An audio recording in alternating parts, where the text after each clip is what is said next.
Hello, welcome to The Honest Wargamer. I'm your host, Rob. It's 3 in the morning. I'm joined by the Twitch chat. But ladies and gentlemen, it is an incredible day because we've had a roadmap for Age of Sigmar. And in addition to a roadmap, we've seen a load of new minis revealed. I'm going to be talking about them in this video right now. Let me know what you think about all of these minis. Super fun. So, Games Workshop did a preview, and I don't want to bang on about this too much, but it was weird. It was a weird preview. I streamed it live. It's on Twitch. If you want to go watch it back, I'm currently streaming live now on Twitch, recording this video. I think the Twitch chat agree. I agree. Super weird, but that's not important. What's important is we found out new information for Age of Sigmar, and we've seen some new minis. The preview video was also very odd because it showed minis that were already out. But if it makes you feel any better, they also did that for Skaven, where we saw the currently existing Thanquol model as part of the preview window video. It was very odd. Anyway, let's just skip ahead. Okay, so we got the Stormcast. We've started to see all the new Stormcast models. We'll get straight in. We've got Iridan the Witness. Strikes a morbid figure from atop the Morrgryph Ariax, wielding the axe of the final threshold. These names have jumped the shark long before I started making these videos. Maybe since the game started. So it's not a surprise if you think that this is a terrible name. But what an incredible model. So we've got a bird. So seems like we've gone back to the bird theme for Age of Sigmar. We've got this. Now, this feels like she's a Lord Terminos. I don't know if we get... Oh, here we go. Before reforging, Iridan was an Azerite scholar whose memory became Aedic when they were transformed into Stormcast Eternal. Their ability to recall countless years of military strategy proved a vital asset to Sigmar, but they were forever tormented by intense recollections of horrendous battles. So there's a side profile. That's pretty interesting as a side profile. And then she's got that big axe. After a pilgrimage to a shrine in Mordor, Iridan was granted knowledge they have since only shared with Sigmar and Ionis Gripborn. With this insight, they became the first to grant a comrade suffering from the curse of reforging a true death. Iridan is now deployed to any battle where Stormcast Eternals are in danger of losing themselves completely, never once forgetting that they have the one they have put to rest. So if you aren't aware of the kind of Stormcast Eternals final storyline, because this is the end. This release, Age of Sigmar 4, is the kind of like finalized story loop we've had closed narratively. Stormcast Eternals die, they get reforged, they go back up, they get reforged, they get sent back down again. That's what happens. And when they do that, they lose a part of themselves, they lose a part of their mind and a part of their soul, and until eventually they become these like rage-filled automatons. And, you know, we were always wondering and speculating, many a Reddit thread, many a Facebook post, like what could eventually happen to the Stormcast Eternals? Will they turn to chaos? Will they become like something else? And then it turns out they just get killed. They just get killed by this person. They just get killed. They get given death at the end, and it's all over. So not really, not a very thrilling conclusion. Feels like a bit like Lost, where they didn't quite know what to do with the ending, is what I would say. Though that's my take on Lost anyway. Yeah, their soul is just deleted, what eventually happens. And then it's done by this model. I love this model. I think it's really cool. I think the storyline that we get that gets us there is unfortunately a little bit sad, but it's fun. A really cool model. I think the Stormcast range is very cool. There is an alternate version of this model, though, the Lord Vigilant on Morrgryph. So these are called Morrgryphs. The rulers of the Bleak Citadels are known as Lord Vigilants. Jailers and commanders, both, they live well beyond the eye of the storm. That moment of stillness before the worst effects of the reforging curse set in. They enjoy in a strangely calm and liminal existence, thanks to blessings from the death god Mordor. So it's quite interesting if you're into any cities of Sigmar lore. There's a specific city that is dedicated to Mordor and tries to use Mordor to ward off Nagash, who actually owns the realm of death. Yeah, the city of Lethis. Shout out to all my Lethis stands. They're definitely reintroducing this idea because Age of Sigmar has been very about the souls of the different races and where they go. You see Lumineth be like more resplendent souls than their brothers and kin in the Iridan, who are literally soul hunters, and they're very much along the lines of like the the Eldar, the difference between the Eldar and the Drukhari in from 40k. So, and then we've had like stealing of souls. We've had like Nagash being mad about souls. There's a bunch of different stuff. So Mortar coming back is quite interesting, and maybe would lead us like to have more defense, like almost a good death faction in the future, something that is not under the purview of Nagash, which would be quite interesting. But there we go. A great model again. The Morrgryph is pretty interesting. I think it's wild that we've moved away from the dragons immediately.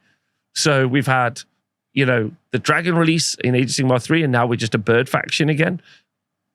Cool. But they have done this, I guess, a couple of times. They did the Dracoths, and they did the birds, and they did the dragons. Now they're doing birds again.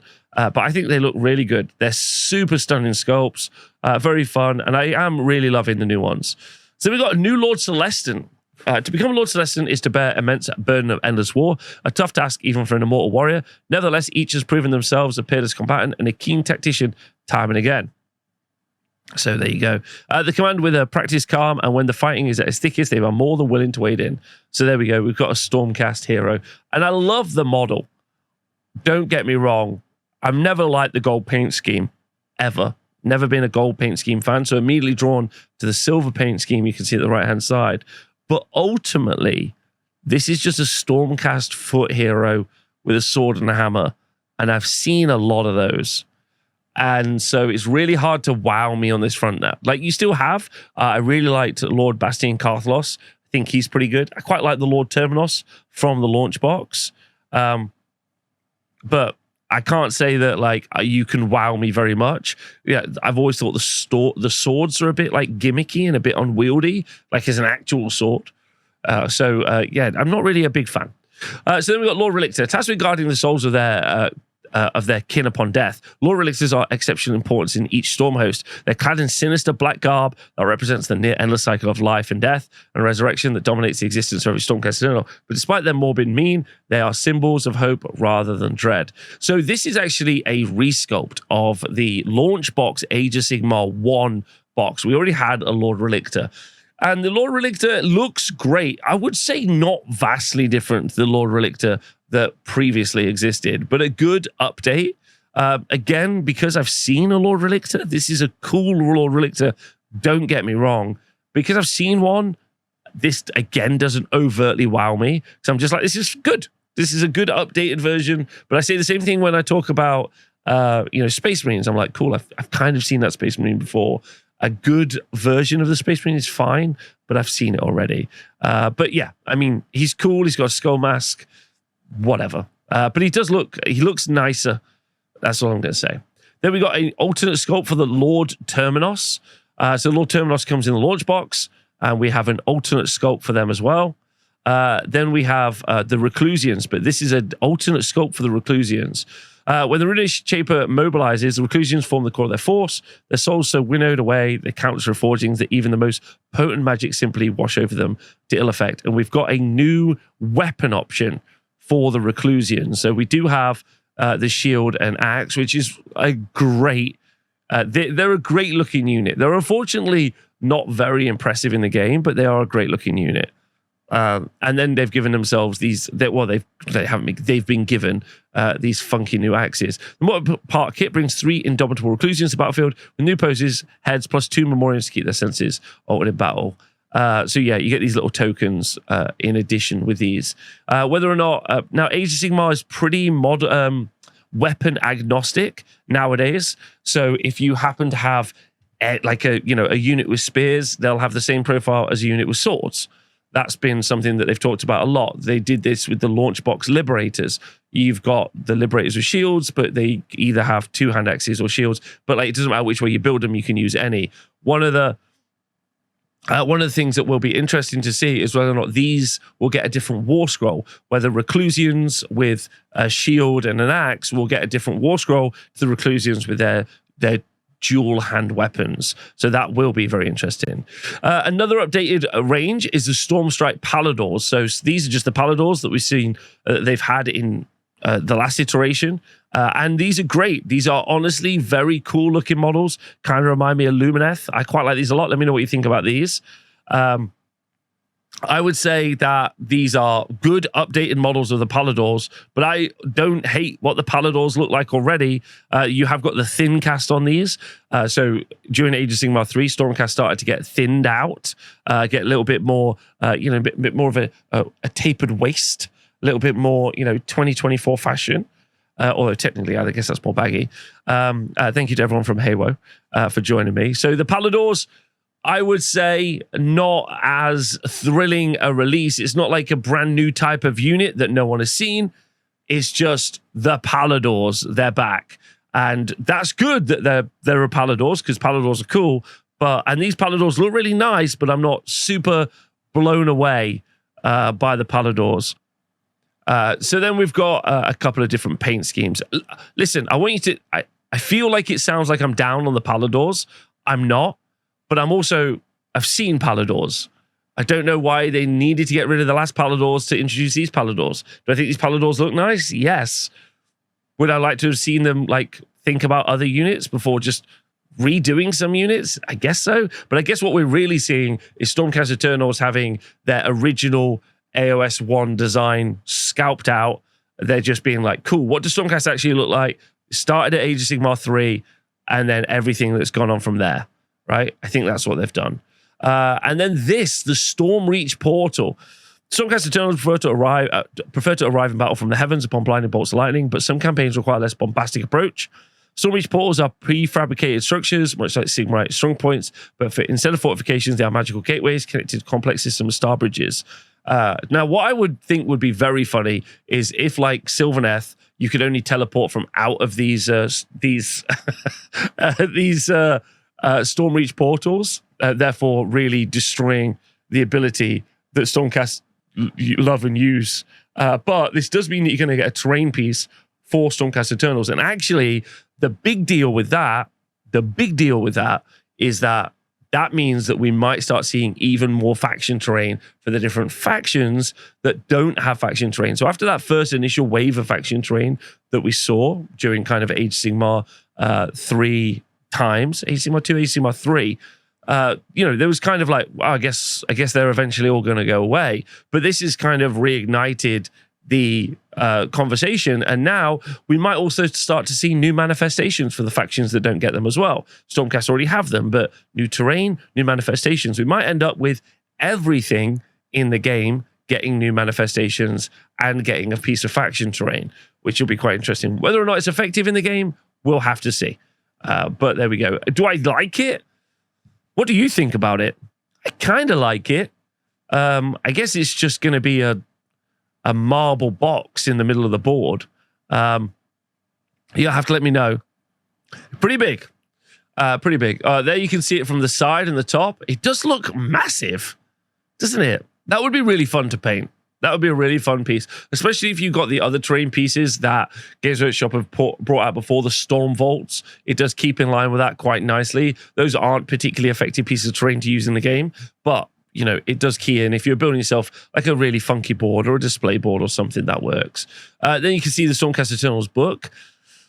Ooh, don't love the art. I'm just going to say that. Not a big fan, but it is at least different art to what we've seen previously. So that's good. A big thickie. And then there's these game books as well, which we still don't really understand. They've got these new game books. But the big news is the roadmap. Time to get deep dive. Now, this is actually quite complicated, and so I'm going to explain it to you. Because normally a roadmap will travel from like the left-hand side of the screen to the right-hand side of the screen. It's a pretty much standard roadmap situation. But Games Workshop are doing something a little bit interesting. It's more of a free-form jazz vision board.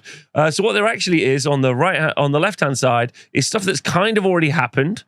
And then on the right-hand side, you would think it would then follow this line around, but that's not true.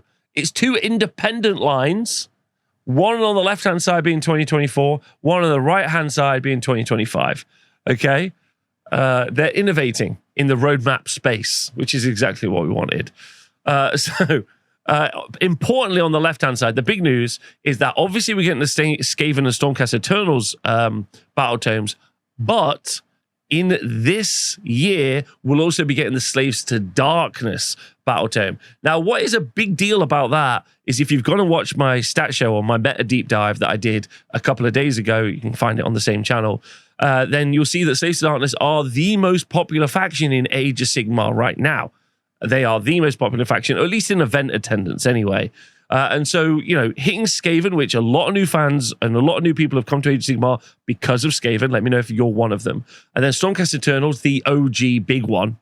Now we've got Slaves to Darkness. That's 3 absolute massive hitters early doors for Age of Sigmar, and that's pretty big. So that's pretty cool. I'm very excited about that. I think Slaves to Darkness will be a really interesting one as well. Skaven